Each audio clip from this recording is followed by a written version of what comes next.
তো সবাইকে শুভ সকাল। আজকের 16ই আগস্ট।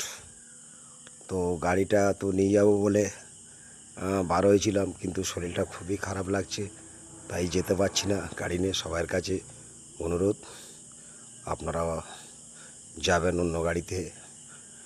আর কি বলবো বলুন, এখন তো এই পরিস্থিতি, শরীরটা একটু ভালো নয় বলে যেতে পারছি না। তা আর এই আমার বাইক, এটা নিয়ে আমি এসছিলাম,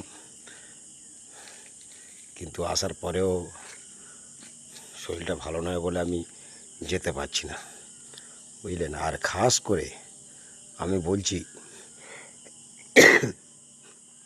আমার জোড়া মন্দিরে যে প্যাসেঞ্জারটা আছে, তোমাকে বলছি যে আজকের গাড়ি যাচ্ছে না, শরীরটা ভালো নয় আমার। আর তুমি ফোনে যোগাযোগ করো, কিন্তু করছো না।